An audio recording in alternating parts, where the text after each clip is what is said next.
Bom, Ademir Bendini, para quem não sabe, ele foi o presidente da Petrobras e aí se viu envolvido aí em toda essa ação penal que envolve a Lava Jato e foi inicialmente condenado a uma pena de 11 anos de reclusão, posteriormente reduzida para 7 anos, 9 meses e 10 dias. Entretanto, através de um habeas corpus de Alberto Toron e a equipe dele, advogado que faz a defesa dele, ele chegou até o STF, onde viu afirmada uma tese que desde sempre foi defendida.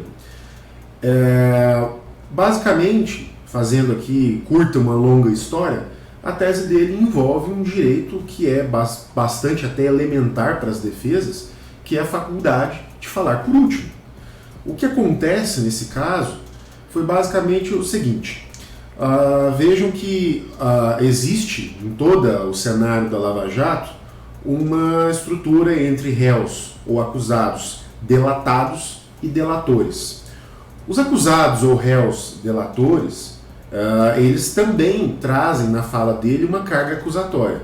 Então esses acusados que estão fazendo delação, eles também, em razão da fala dele, os delatados têm o direito de serem defendidos. Eles têm o direito, então, de poder falar depois deles. O que acontece, aliás, é aí que o STF reafirmou uma fala ou uma posição que até indiretamente havia sido mantida pelo então juiz Sérgio Moro, de quem a sentença adveio e foi mais tarde anulada. E qual é essa postura que ele tinha mantido? Por ocasião dos interrogatórios, né, de todos os acusados que foram julgados e processados na Lava Jato, ele determinou que os delatores fossem interrogados antes e depois deles, naturalmente, interrogados os delatados. Exatamente observando aí essa ordem, essa preferência, tá, para que os delatados pudessem se defender. Mas não obedeceu isso com relação ao prazo de oferecimento das alegações finais. As alegações finais, para que possamos aqui deixar tudo esclarecido, é o último momento onde as defesas, ou mesmo o Ministério Público, irá tomar aí o acervo probatório que foi feito em juízo e poderá manter ou poderá articular a sua defesa ou a acusação com o que foi produzido de fato em juízo.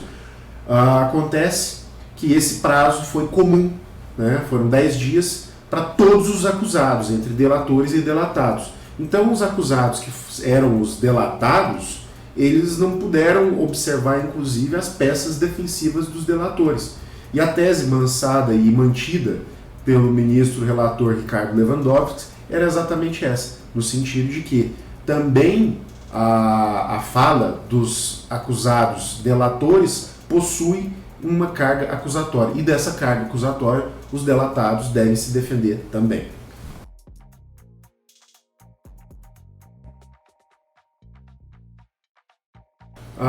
É a primeira sentença vinda do então juiz Sérgio Moro, né, um dos grandes protagonistas da Lava Jato, é a primeira sentença que é aí anulada.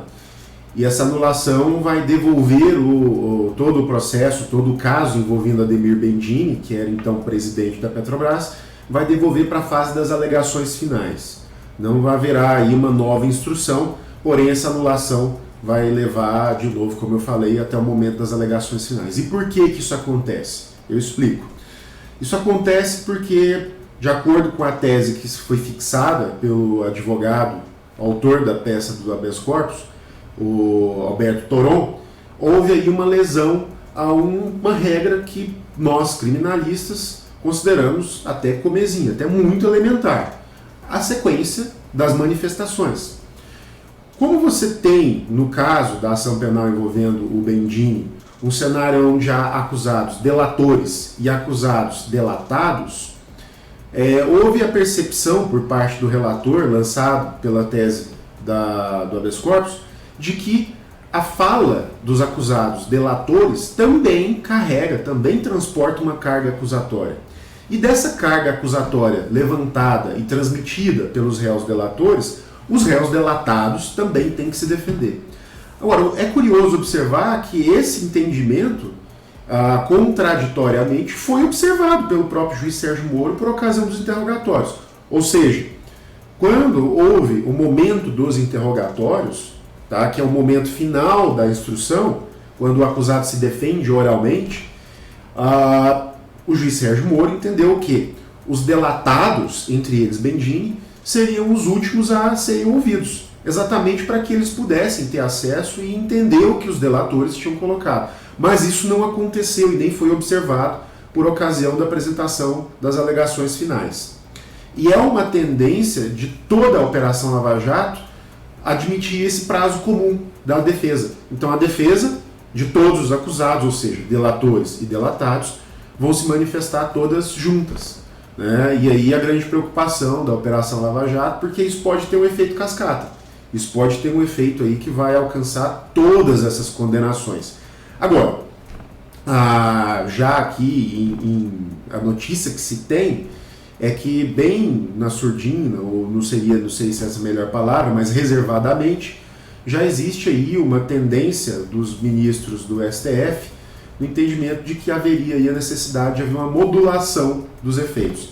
Essa tese adotada por Bendini, ela não vai ser automaticamente expandida ou arrastada para os demais acusados. Ela se mantém com relação a ele. A tendência é de que somente aqueles acusados que arguíram, que se manifestaram, levantando essa manifestação, levantando essa tese dessa violação na sequência dos da apresentação das alegações finais, somente em relação a eles isso seria alcançado.